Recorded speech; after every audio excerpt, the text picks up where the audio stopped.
wabarakatuh. Selamat pagi anak-anakku semuanya. Bagaimana keadaannya hari ini, sehat? Sehat. Baik, sebelum pembelajaran kita mulai, terlebih dahulu kita berdoa ya. Silakan ketua kelas untuk memimpin doa.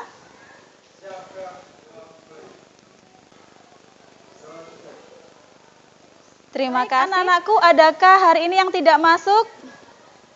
Agnia Putri dengan Sofi. Sakit ya? Ya, baik. Anak-anakku, sebelum pembelajaran Bu Susi mulai, di sini Bu Susi akan memberikan sedikit motivasi untuk kalian ya. Ada sebuah ungkapan, kecil dimanja, muda foya-foya, tua kaya raya, mati masuk surga. Kalian pernah mendengarkan tidak ungkapan seperti itu? Ustadzah Oki pernah menyatakan bahwa seseorang ya, jika ingin masuk surga itu harus melakukan atau mempunyai amal perbuatan. Bagaimana cara kita untuk melakukan perbuatan amal baik itu? Selagi kita masih muda ya, gunakan waktu kita sebaik mungkin untuk mendapatkan amal baik itu. Contohnya saat ini kita melakukan amal baik, yaitu melakukan apa di sini? Saat ini kita sedang belajar. Makanya manfaatkan waktu kita selagi muda untuk belajar bekal di masa depan. Insya Allah, Allah akan menjanjikan surga untuk orang-orang yang mempunyai amal ibadah baik. Begitu ya. Tahu Ustadzah Oki itu siapa? Iya, kakaknya Ria Ricis. Berarti pernah mendengarkan ceramah Ustadzah Oki ya? Pernah? Berbicara mengenai ceramah, ya, berbicara mengenai ceramah, kita kaitkan pembelajaran pada minggu yang lalu. Masih ingat pembelajaran minggu yang lalu apa? Iya, Habibi? Tentang struktur dan kaidah kebahasaan teks ceramah. Iya, bagus ya, tentang struktur dan kaidah kebahasaan teks ceramah. Masih ingat ya, apa saja struktur dan kaidah kebahasaan? Masih? Iya, jika masih berarti nanti saya akan memberikan tantangan kepada kalian setelah kalian menyaksikan video ceramah dari Ustadzah Oki. Sudah siap? Siap. Baik.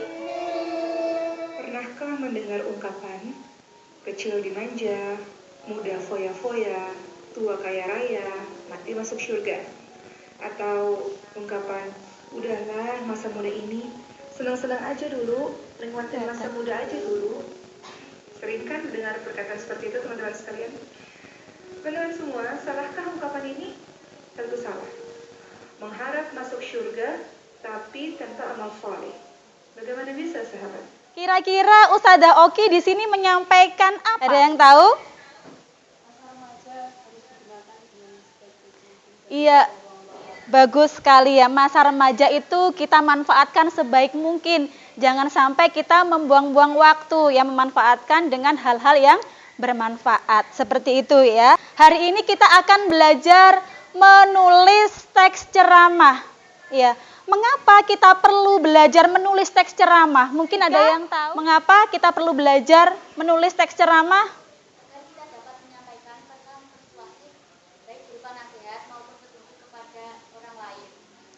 Iya, betul ya. Agar kita dapat menyampaikan suatu pesan bersifat persuasif, baik itu berupa nasihat, ya, petunjuk kepada orang lain. Saya akan memberikan tantangan pada kalian untuk mengingat kembali, ya, pembelajaran pada minggu yang lalu mengenai struktur dan kaidah kebahasaan. Biar tidak tegang, kita ice breaking terlebih dahulu. Jika ada yang tidak konsentrasi, nanti bisa ke depan untuk mendapatkan tantangan dari saya. Ya, berhitung dari angka 1 sampai seterusnya, di kelipatan angka 7 kalian harus mengatakan door. Paham? Baik, kita mulai. Nah, Habibi kurang konsentrasi, silahkan ke depan. Jadi angka 7 dilanjutkan. Ini Wika, silahkan ke depan, Nak. Baik. Untuk yang pertama tadi Habibi mendapatkan tantangan dari saya. Saya di sini memilih teks ceramah, bentuk secara tertulis teks ceramahnya Ustadzah Oki ya. Apakah nanti Habibie bisa menyusun secara lengkap ceramah yang tadi kalian dengarkan begitu. Bagaimana struktur teks ceramah dari Ustadzah Oki tersebut?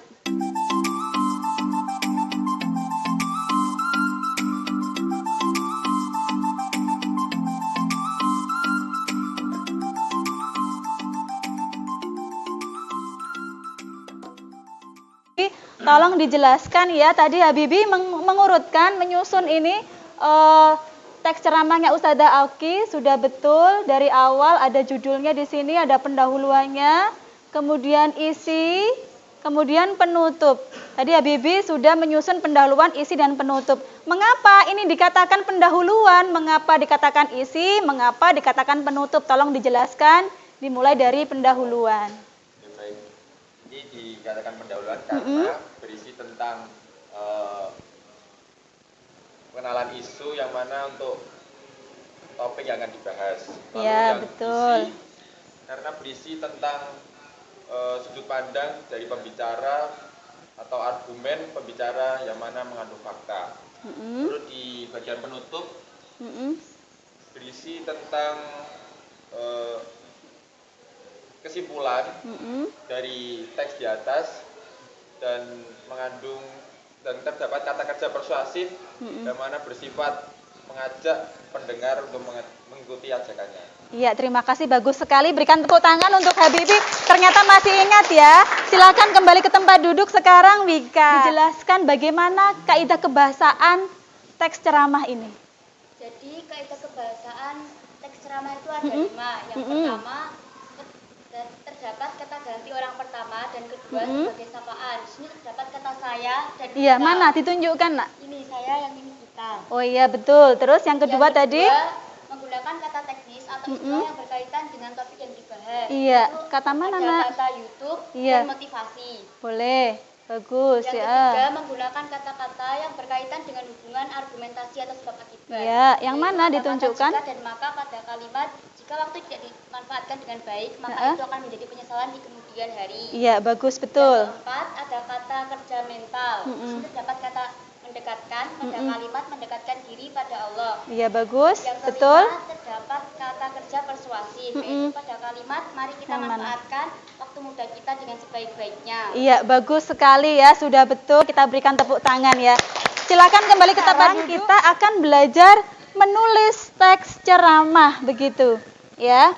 Bagaimana langkah-langkahnya untuk menulis teks ceramah? Nah, tadi salah satunya yaitu berdasarkan struktur dan kaidah kebahasaan, ya. Di sini saya sedikit akan menjelaskan, memberikan penguatan pada kalian. Pada hari ini capaian pembelajaran fase yang akan kita pelajari yaitu pada akhir fase F, peserta didik mampu menulis berbagai teks untuk merefleksi dan mengaktualisasi diri untuk selalu berkarya dengan mengutamakan penggunaan bahasa Indonesia di berbagai media untuk memajukan peradaban bangsa. Capaian pembelajaran yang diinginkan pada akhir fase F, peserta didik mampu mengonstruksi tentang permasalahan aktual dengan memperhatikan kebahasaan dan menggunakan struktur yang tepat. Jadi, hari ini kita akan mengonstruksi atau menulis sebuah teks ceramah, ya. Bagaimana langkah-langkahnya? Apa yang pertama? Iya. Iya, betul, menentukan topik. Terus kemudian yang kedua, merumuskan tujuan ceramah. Itu ada informatif, persuasif, dan rekreatif. Terus kemudian iya, menyusun kerangka ceramah seperti tadi ya, berdasarkan strukturnya ada pendahuluan, isi, dan penutup. Kemudian yang terakhir, iya, di sini menyusun atau mengembangkan kerangka menjadi suatu naskah ceramah tentunya dengan menggunakan kaidah kebahasaan yang benar. Begitu, sudah paham? Ada yang tanyakan? Sudah jelas?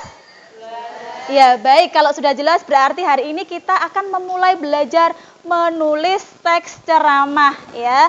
Jadi, saya akan membagi kalian dalam kelompok. Satu kelompok terdiri dari 5 anak. Baik, kita mulai dari sini. Kelompok 1 saya bagikan terlebih dahulu LKPD-nya ya. Perhatikan kita buka untuk LKPD-nya, di situ ada petunjuk atau perintah dalam menulis teks ceramah.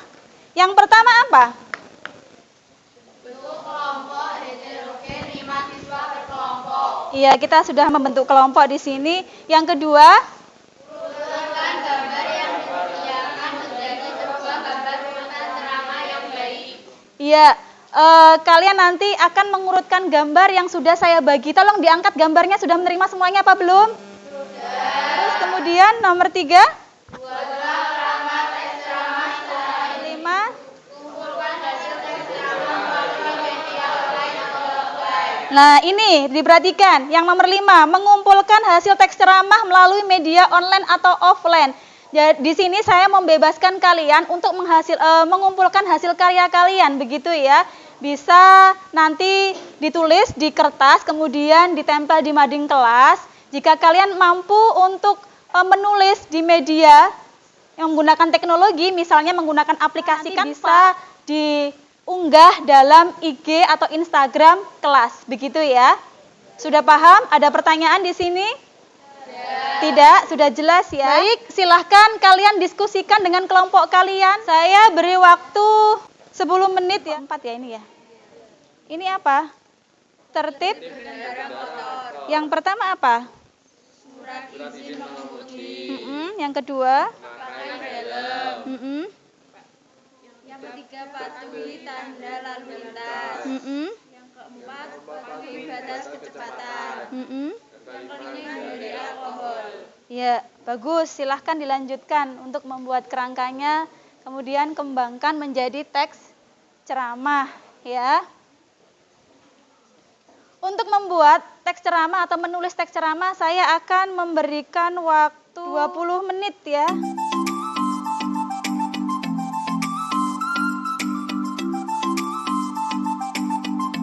Agak menggunakan menulis di kertas apa Canva? Canva ya ini ya. Sudah mulai nih. Sudah selesai nih? Sudah. Kalau sudah selesai yang di Canva boleh diunggah ya di IG. Sudah ada ya. Baik anak-anakku, kalau sudah silahkan diangkat yang menggunakan kertas. Jika sudah bisa dipasang di mading kalian, nanti saya akan memberikan penilaian. Kertas ada 1 atau 2 anak bisa dikumpulkan ke Bu Susi. Saya akan sedikit memberikan evaluasi ya. Ini miliknya Paksi ya. Judulnya Pendidikan Karakter Budaya 5S begitu ya. Untuk strukturnya ini sudah betul, ada pendahuluan, isi, dan penutup. Untuk kaidah kebahasaannya juga sudah tepat, sudah benar. Hanya saja Paksi untuk menulis ini tidak boleh banyak coret-coret ya nak ya, begitu ya. Jadi ini ada tip X-nya, jadi tidak boleh diusahakan yang rapi begitu ya. Lihat yang diunggah di Instagram miliknya Bunga. Saya lihat di sini ada pendahuluannya. Assalamualaikum, sudah betul untuk penulisannya. Ada bagian isi, kebahasaannya juga sudah betul. Ini penutup. Ya, sudah bagus, sudah tepat. Anak-anak sudah bisa menulis teks ceramah dengan baik dan benar berdasarkan struktur dan kaidah kebahasaan yang kita tepat. Beri tepuk tangan untuk anak-anakku semuanya. Berikan refleksi. Oh iya, Bunga, silahkan Bunga. Saya di sini akan memberikan refleksi mengenai pembelajaran pada hari ini. Pada hari ini kita telah mengetahui bagaimana cara menulis teks ceramah yang baik sesuai dengan struktur dan juga kaidah kebahasaannya. Strukturnya meliputi yang ke-1 pendahuluan, yang kedua isi, dan ketiga penutup. Kemudian untuk kaidah kebahasaannya meliputi yang 1 menggunakan kata ganti tunggal dan jamak sebagai kata ganti sebagai sapaan. Yang kedua menggunakan kata teknis. Yang ketiga menggunakan kata hubung sebab akibat. Yang keempat menggunakan kata kerja mental. Yang kelima menggunakan kata kerja persuasif. Pada pembelajaran kali ini sangat menyenangkan karena kita dapat mengetahui bagaimana cara menulis teks ceramah yang baik. Ya, terima kasih ya, alhamdulillah. Saya mengingatkan kembali bahwa minggu depan ya, pertemuan yang akan datang kita akan belajar materi cerpen. Jadi kalian belajar sendiri di rumah dipersiapkan, begitu ya? Iya. Baik, sebelum pembelajaran saya tutup, untuk ketua kelas bisa memimpin doa ya. Terima kasih. Baik anak-anakku, saya akhiri. Assalamualaikum warahmatullahi wabarakatuh.